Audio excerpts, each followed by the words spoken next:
May 4 result വന്നു. ഇതുവരെ മുഖ്യനായില്ല. 50 ദിവസം വരെ വടക്കേലെ എടുത്തെന്ന് ചെന്നിക്കുത്ത്. കസേരകളി മുറുകുകയാണ്. ജനം പറയുന്നു, പണിയെടുത്തവൻ മുഖ്യനാവണമെന്ന്. പണമെറിഞ്ഞവൻ മുഖ്യനാവണമെന്ന് പണം തിന്നവർ. പിണമാണോ പൊതുജനം? വോട്ട് ചെയ്യാൻ മാത്രമോ കഴുതകളവർക്ക് യോഗം? മാർച്ച് 14 മുതൽ പെരുമാറ്റച്ചട്ടം. ഫയൽ സുഷുപ്തിയിലാണ്. എവിടെ ചെന്ന് നോക്കിയാലും ഒറ്റ മറുപടി: ചട്ടം, പെരുമാറ്റച്ചട്ടം. പൊതുജനം പൊരിവെയിലത്താണ്.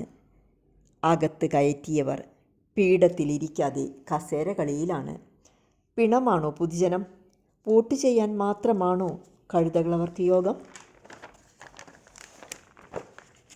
അണികൾ മിണ്ടരുത്.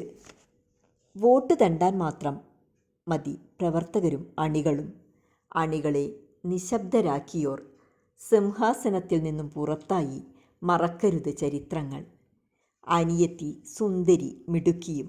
ചേച്ചിയെ കെട്ടിക്കാൻ അനിയത്തിയെ കാണിച്ച ചതി കേരളത്തിലെ ജനങ്ങളോട് കാണിച്ചവർക്ക് ജനം മാപ്പു നൽകില്ല. ഫ്ലക്സ് എടുത്തു മാറ്റിയാൽ, പ്രകടനം നിർത്തിയാൽ കഴിയുമോ തർക്കം? മുഖ്യനെ തീരുമാനിക്കാൻ കൽപ്പില്ലാത്ത നേതൃത്വമേ, നിങ്ങൾ സമ്പൂർണ്ണ തോൽവിയാണ്. സമ്പൂർണ്ണ തോൽവിയാണ്.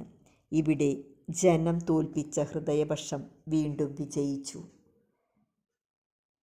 നിങ്ങളെ ജയിപ്പിച്ച ജനത്തെ നിങ്ങൾ തോൽപ്പിച്ചു കളഞ്ഞല്ലോ. നിങ്ങളെ വിജയിപ്പിച്ച പൊതുജനം വിഡ്ഢികൾ, പമ്പര വിഡ്ഢികൾ. ജീവിതങ്ങൾ കരയുന്ന ഫയലുകൾ. നിങ്ങൾക്ക് കാണേണ്ട ജനം കാത്തിരിക്കയാണ് മുഖ്യനെ. മുഖ്യനില്ലാത്ത കേരളം, നാഥനില്ലാത്ത കേരളം. കഷ്ടമെന്തിനീ വിധം വിഡ്ഢികളാക്കി ജനത്തിനെ. നേതൃപൂജയല്ല നേതാക്കളെ, ഇത് കേരള ജനത. ഇവിടെ പൂജയില്ല, പൂജാപുഷ്പവുമില്ല.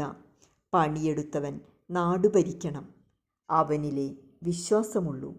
കള്ളനാണയങ്ങൾ, കയ്യെട്ടുവാരികൾ ചെപ്പിനുള്ളിലിരിക്കട്ടെ. വെറും ചെപ്പിനുള്ളിൽ.